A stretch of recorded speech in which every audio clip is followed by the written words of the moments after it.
Fulfillment is where you are minus expectations. I'll say that again. Fulfillment is where you are minus expectations. Today, I want to talk about fulfillment. And if you are someone who has been struggling with finding fulfillment or meaning or a sense of worthiness in your life, I want to take you through a journey of how I was able to link desire and fulfillment, how I got stood up going for sex, and how it led me to linking desire and fulfillment.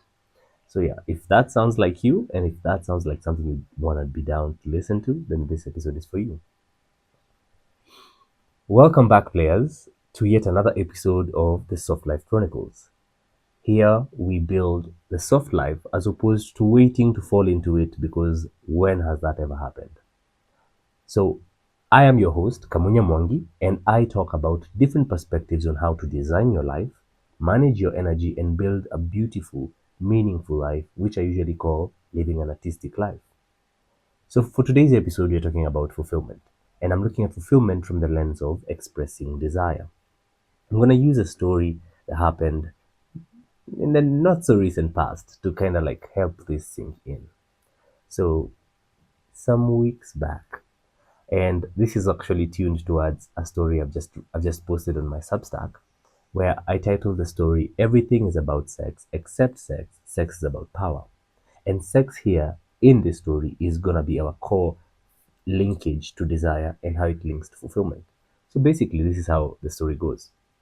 I was going, I had just come from I had just woken up from a night of debauchery. And by debauchery, I mean we were just from a party the previous night, me and a friend of mine, and we had crashed at another friend's place. And while I had just woken up, I just figured out where I was, everything was good. And I realized, yo, I'm in the same area as the potential we were supposed to link up with tomorrow. So I'm like, yo, what the fuck? So just hit them up. So I hit them up and I was like, I'm in your area. Would you like to link up today as opposed to tomorrow? And they were very chipper. They were excited. They even sent me a pin. They're like, come to me. And I was like, yes, let's make this happen. So before I left, I actually called them up and confirmed that, yo, yeah, I'm coming. And they were good. They were good for we were game. The plan was on. I remember there was some hesitation before I left, not because of them particularly, but because of my pocket. My pocket was a bit stretched thin because the previous night I had splurged a bit. So I remember there was some hesitation on, yo, am I wasting money? Because I needed to spend money to get there. But then when I sat with it for a while and I was like, wait a minute, what is the benefit I'm getting here? And when I actually sat and saw the benefit, I was like, yo, it makes sense. It makes sense. Let's go. It makes sense. Let's go. So I ordered my cab and I was there in a few minutes. The drive was easy. Everything went well. Then I got there. It was an estate type of building, but you couldn't really like get in fully. You had to kind of be left at the gate. So I alighted at the gate and then I had to walk across some kids playing because it was on a weekend, and then head to the exact building that had been pinned. So when I got to the building, I called them up. Ring, ring, ring. No one is there. No one answers. Then I was like, okay, then let me give them 5 minutes. Let me give them 5 minutes. I waited for 5 minutes, watching the kids, watching, just looking around, just taking in the area. And I was like, okay, okay, okay. 5 minutes went by. I called again. The same result. No one answers. So at this point is where some doubts started to creep in. I'm like, what's up? They know I'm coming. Why are they not answering my call? But I was still, I was still like hopeful. So I was like, maybe they're outside, or maybe they're in the shower, or maybe they're answering the call of nature. So let me give them some time. So I told myself, let me give them like 10 more minutes. So I waited 10 more minutes. In fact, it was 15. I waited for 15 minutes, then called them up. And as you can expect, ring, ring, ring. No one answered the call. So this is when it started to sink in. Nigga, you have been stood up. And it was very confusing to me at the time because I'm like, why go through all these corners? You could have just said no, that this plan can't happen. Because the way I reason is more of like, why go through the corners when this is something direct? This is someone we had met, by the way. This is someone I've already met before. We had interacted, and today this meeting was meant to be. We meet, we catch up, and then we do the nasty. So regardless, I was like, why go through all those corners? But I came to realize that not everyone has the same type of thinking and mentality as you. And don't assume that you're gonna, if you treat someone like this, that they're gonna reciprocate to treat you like that. No, people will treat you and they will behave the way they are at on their level. They're not gonna necessarily meet you on your level just because you approached them like that. Doesn't work like that. It's a it's a we versus we. Like it's always you versus you. But I digress. Back to the story. So it's when it started to sink in that you have actually been stood up. So I was like, okay, so let me start. I started walking to the gate, but it still hadn't sunk in completely. So I was like, walk a bit slower because they may just call you. You get it? They may just hit you up. But I reached the gate, no call. And I was like, it's okay, damn. Okay then. So I went, I bought some bundles and ordered because I didn't have bundles at the time. Bought some bundles to order the cab to go back. But still, I was like, wait a minute, let me first check the WhatsApp and see if they're on there. I don't know what my thinking was at the time, but what I've just come to realize is hope is a very dangerous thing. Hope is a very dangerous thing. Never give a man hope. So I checked the WhatsApp and I was like, yo, I've been outside. What's up? What the fuck? I've been outside. No answer. And then almost instantaneously is when I saw a status update from them. And it's not really a status update to me, it's more of like they're just going about their business. And this is when it landed for me. This was malicious intent. That's when it sunk in. Of course, it felt shitty. I was like, fuck this and fuck you, by the way. In fact, I'm taking that back. You don't deserve my fucks. You are not deserving of any fucks of mine. So I felt a bit shitty, but then I was like, damn, this would have been really good. This would have been a really like exciting experience, but you fucked it up. So fuck you as well. That aside, I ordered my cab, and before my cab came, this is when the realization started to come. This is when I was connecting, for example, my earlier hesitation towards spending money. Because again, it was my desire to kind of like go meet this person and do and want to kind of like actualize the meetup and have this intimate experience with them that actually helped bring up these kind of internalized beliefs when it came to like money. My goal here has been, for example, earning more wealth. And when it comes to money, money responds to, for example, your beliefs. Your beliefs bring in more of what you're kind of like you're seeing for yourself. So my belief here when I was hesitating was that I'm stretched thin, which might be factual, but the actual thing is, if you have a scarcity mindset when it comes to wealth, you're gonna experience more scarcity in terms of like you're always gonna have enough, but always only enough to meet that, but never more. It's more like you have limited your providence by your beliefs. So when I started seeing that, I was like, okay, so okay, now I'm actually glad this actually happened. I was actually glad that I actually took the chance to on myself. I took the chance to fuck around and I found out. Because now, if I hadn't taken the chance, for example, to actually go and see this person, I would have been Zileza. Um, Maybe I'm the problem because I made a plan and wasn't able to actualize it. I was too excited and maybe made a plan without actually thinking it through. When in reality, I was not the problem. In fact, me taking the shot, me taking the risk, fucking around, helped me realize that this person was not worth my time. This person was just there to kind of like, I don't know, fulfill some sick, twisted fantasy of theirs of standing someone out. I don't know. I really don't know. But it helped me realize that me expressing my desire is what will lead me to the fulfillment of more desires in a better way. In a sense, I came to realize that the better I get at expressing my desires, the better I become at allowing more abundance into my life. And abundance shows up in many ways. Abundance shows up in better experiences, in more wealth, in more fulfillment, in more peace, more ease. Like abundance is, there is a description of abundance that I got that was very, very simple and very to the point. It says this: abundance is doing what you need to do to get what you need to get. That's it. Doing what you need to do to get what you need to get. And when I saw this, for example, this definition of abundance, and when you look at this definition and desire, it's the exact same thing. Abundance is literally desire, or the expression of desire. Because if you have a desire to maybe eat something, talk to someone, go somewhere, be some other way, and you don't fulfill that desire, what ends up happening is it it ends up eating inside of you. It ends up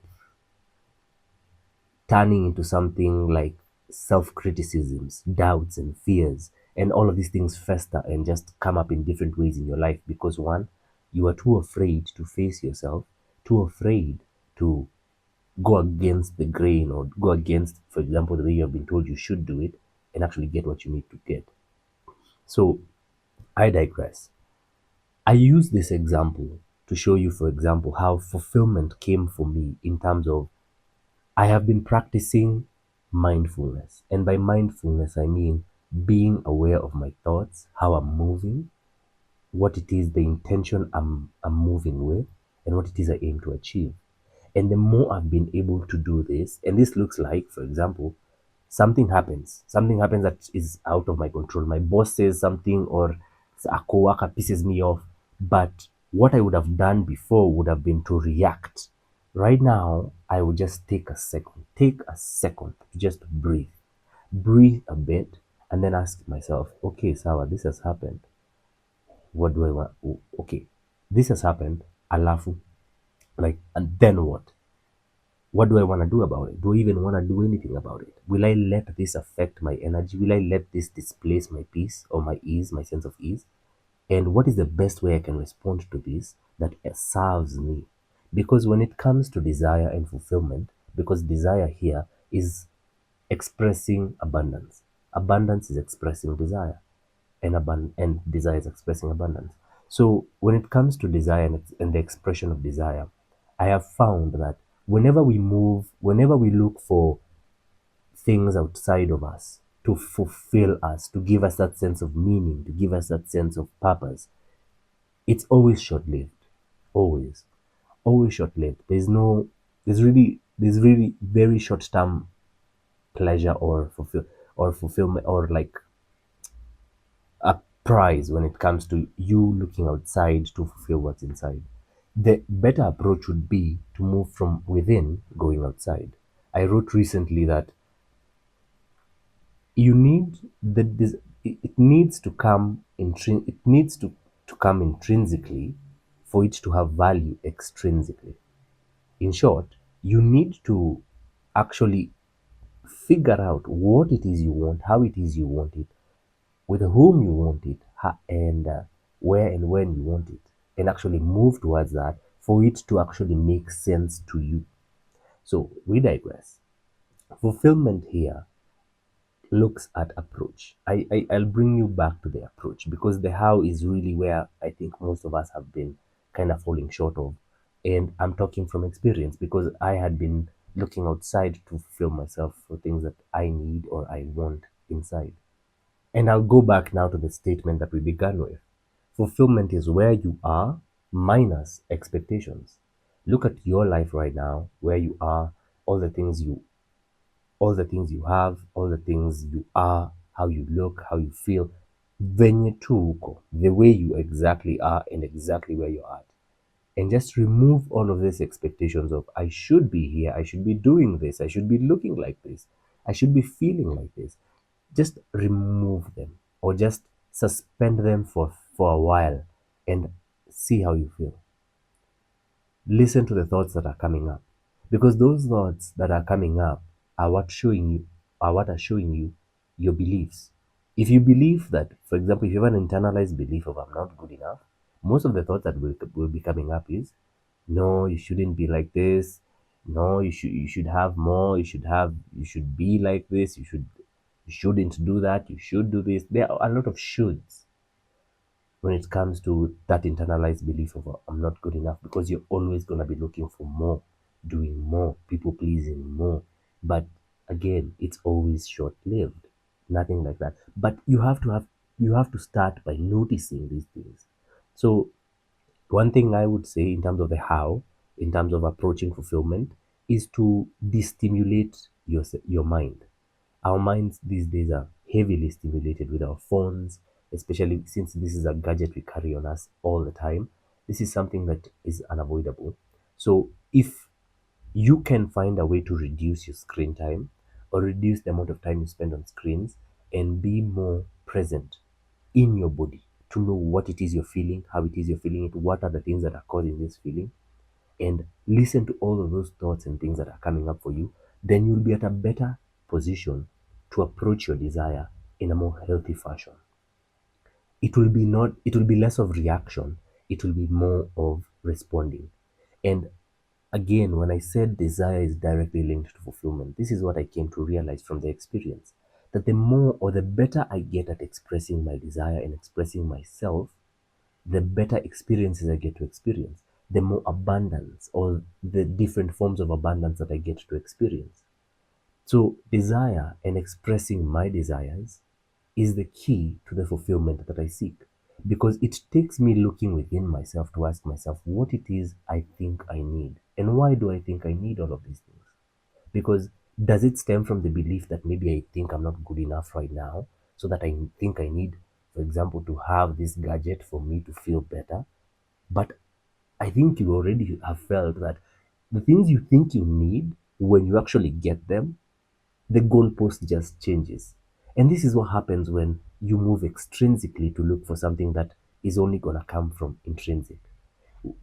When you get that thing that you want, be it the person or whatever, or the person you think you will need, the car, the house, and any, when you get all of those things that you think you need, then the goalpost just shifts.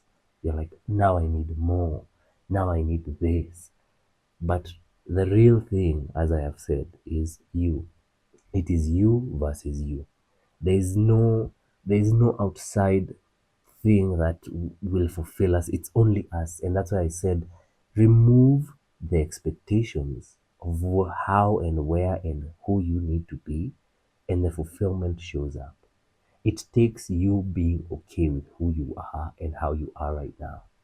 It's good to have goals and good to work towards things that you want, but you need to figure out exactly what it is you want, and it needs to make sense to you.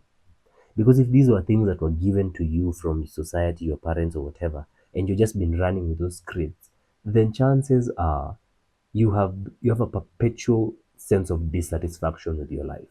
Because you're always chasing goals and things that were never yours to begin with.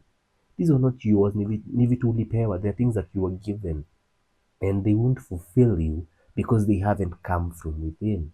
They have come from outside of.